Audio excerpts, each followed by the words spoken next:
Hello everyone, स्वागत है आपका इस वीडियो में। तो आज की हम वीडियो में बात करने वाले हैं कि सीटेट का नॉर्मलाइजेशन कैसे होगा।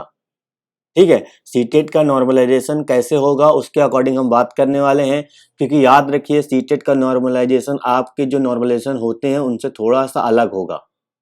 ठीक है, क्योंकि सीटेट का नॉर्मलाइजेशन क्यों अलग होगा उसके ऊपर भी हम डिस्कस करेंगे। देखो भैया, अब देखो हम जिसे हम बात करते हैं सीजीएल की बात कर लेते हैं। एसएससी सीजीएल सबने नाम सुना होगा इसका। उसी तरह बात करते हैं रेलवे का। ठीक है, अब ये दोनों पेपर क्या होते हैं, ये दोनों पेपर आपके मेरिट बेस होते हैं। किससे होते हैं? ये दोनों पेपर आपके मेरिट बेस होते हैं, क्योंकि ये जो आपका प्री एग्जाम होता है उसमें से कम बच्चों को सिलेक्ट करके आपका मेन एग्जाम होता है। मेरी बात समझिएगा, ठीक है। इसमें क्या करते हैं, कम बच्चों को सिलेक्ट करते हैं। ये दोनों कैसे हो गए, मेरिट एग्जाम हो गए आपके।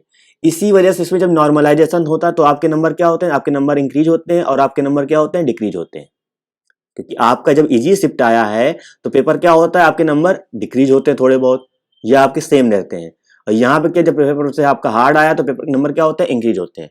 उसी तरह यहाँ भी कहानी आपकी वही है कि नंबर आपके या तो इंक्रीज होंगे या तो नंबर क्या होंगे, आपके डिक्रीज होंगे। यानी कि इजी आया तो डिक्रीज या सेम रहेंगे, हार्ड आया मतलब इंक्रीज हो जाएगा। ठीक है, ये चीज होती है। लेकिन सीटेट जो देखो क्या है, सीटेट जो आपका पेपर है वो कैसा है आपका, सीटेट जो पेपर है वो आपका एलिजिबिलिटी टेस्ट है।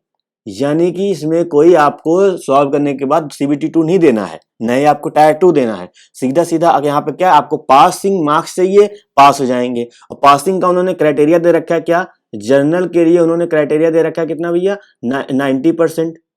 90% नहीं मतलब 60% का 90 है ना, 150 का 60% निकालेंगे, 90 नंबर।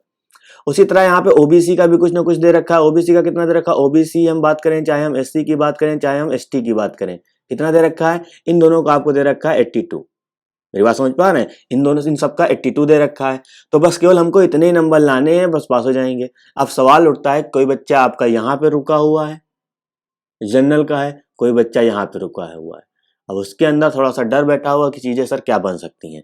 ठीक है, तो याद रखिए ये क्या है, आपका एलिजिबिलिटी टेस्ट है। इसमें आपके जो नंबर होते हैं वो जितने हैं उससे कम नहीं होंगे, चाहे आप इजी शिफ्ट में हो चाहे आप हार्ड शिफ्ट में हो।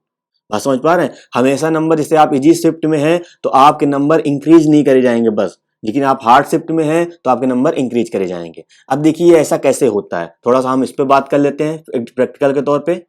सपोज करिए आपका पेपर जो हुआ है, मान लेते हैं किसी का पेपर, अब ये जरूरी नहीं कि इसी शिफ्ट का इजी पेपर आया, इसी पेपर का आया कठिन पेपर, हमने फॉर एग्जांपल के तौर पे लिया। माना है कि एक पेपर आपका 16 दिसंबर को हुआ था, एक पेपर आपका 20 दिसंबर का हुआ, एक आपका 25 दिसंबर का हुआ। ठीक है, बात समझिएगा। अब यहाँ बच्चे तो बहुत बैठेंगे, 16 तारीख को भी दिवस को हम मान लेते हैं कि 4 बच्चे पेपर में बैठे हैं, मानने में क्या दिक्कत है, मान लेते हैं। 16 तारीख को जो पेपर हुआ, पहले बच्चे के नंबर कितने आए, 80 नंबर आए। दूसरे वाले कितने आए, 85 नंबर आए। उसी तरह तीसरे वाले कितने आए, 90, और तीसरे 95 नंबर आए। उसी तरह 20 तारीख को बैठने वाला 85 नंबर पाया पहला बच्चा, दूसरा वाला 90 पाया, तीसरा वाला 95 पाया, इसका 100 पाया।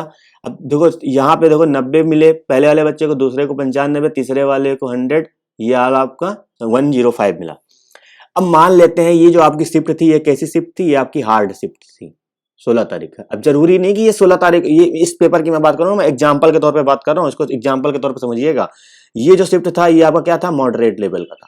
मेरी बात समझिएगा, ये आपका मॉडरेट लेवल का था। नीचे वाला क्या था, नीचे वाला आपका इजी शिफ्ट था। अब जरूरी नहीं कि 25 तारीख को इजी आया हो, ठीक है, तो हम एग्जाम्पल के तौर पर समझा रहे हैं, आपको समझना है। अब हार्ड शिफ्ट वाले देखो 80 पाया, मान लेते हैं ये किस कैटेगरी में है, हम जनरल की यहाँ बात कर रहे हैं, बाकी आप ओबीसी हैं तो आप अपना 82 लेके चलिएगा। ठीक है, जनरल वाले 90 पासिंग होते हैं। अब देखो जनरल वाले की हम बात करेंगे, जितने बच्चे सब जनरल कैटेगरी में आते हैं। भाई 80 वाला देखो हार्ड शिफ्ट में फंस गया बेचारा, इसके 80 नंबर मिले, मतलब ये क्या हो गया, क्वालिफाई नहीं होगा। 85 वाला ये भी क्वालिफाई नहीं होगा, लेकिन ये देखो ये क्वालिफाई हो रहा है, ये क्वालिफाई हो रहा है। उसी तरह हम 20 शिफ्ट मॉडरेट की बात करते हैं, बेचारा 85 में फंस गया, ये क्वालिफाई नहीं होगा, ये भी क्वालिफाई, ये क्वालिफाई हो जाएगा, ये भी क्वालिफाई हो जाएगा, ये भी आपका क्वालिफाई हो जाएगा। उसी तरह ये भी आपका क्वालिफाई इजी है तो ये क्वालिफाई हो जाएगा, 90 नंबर लाए, ये अपना सब क्वालिफाई हो जाएंगे। अब सवाल उठता है इन लोगों का सवाल उठता है कि सर ये लोग तो फंस चुके हैं, ये कैसे पास होंगे। अब इसी वजह से सीटेट ने कहा था कि जैसे आपका हार्ड शिफ्ट आया है तो हम नॉर्मलाइजेशन के बारे में सोचेंगे, यानी कि नॉर्मलाइजेशन किया जाएगा। ठीक है, जरूरी नहीं कि नॉर्मलाइजेशन किया जाए, लेकिन हाँ आपका हार्ड शिफ्ट में आया है तो आपका नॉर्मलाइजेशन क्या होगा, होगा नॉर्मलाइजेशन। ठीक है, तो बात ये समझते रहिएगा, यानी कि हार्ड शिफ्ट में आपके पेपर आए हैं तो आपका नॉर्मलाइजेशन होगा। अब देखते हैं नॉर्मलाइजेशन होगा कैसे। तो वीडियो थोड़ा सा लंबी होगी, लेकिन आप ध्यान समझेंगे सारी चीजें आपको बिल्कुल क्लियर हो जाएंगी।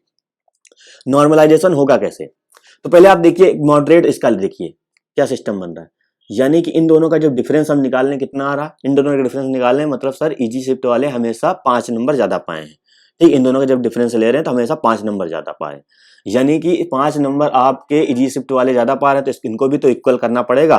तो इक्वल करने के लिए क्या करना पड़ेगा, जब ये 5 ज्यादा पा रहे हैं तो इसमें हमको क्या करना पड़ेगा, 5 ऐड करना पड़ेगा। ठीक है, तो 5 इसमें भी ऐड करना पड़ेगा, तो भी ये भी आपके इक्वल हो जाएंगे, यानी कि एवरेज के तौर पे इसी तरह तो आपका दिया जाएगा। तो 5 हमने ऐड कर दिया, ये भी आपके इक्वल हो गए। अब क्या करना, अब ऊपर हार्ड वाले को देखो, तो हार्ड वाला देखो नीचे वाले से कितना कम है, कहेंगे सर 10 नंबर, तो क्या करना पड़ेगा, इसमें जाके आपको 10 नंबर ऐड करना पड़ेगा। ठीक है, तो सबका एवरेज लिया जाता है, याद रखिएगा। तो इसमें भी क्या करना पड़ेगा, 10 नंबर हमको ऐड करना पड़ेगा।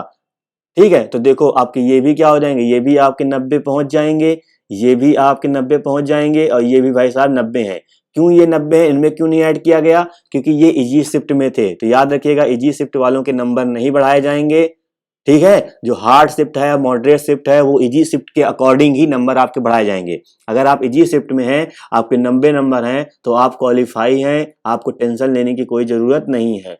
अगर आप इजी शिफ्ट में हैं और आप ओबीसी में आते हैं, या आप एससी या एसटी में आते हैं, या ठीक है, तो आपके 82 नंबर हैं, तो आप क्वालिफाई हैं, आपके नंबर कम नहीं किए जाएंगे। मैं फिर से रिपीट कर रहा हूं, थोड़ा सोचिएगा इस बारे में।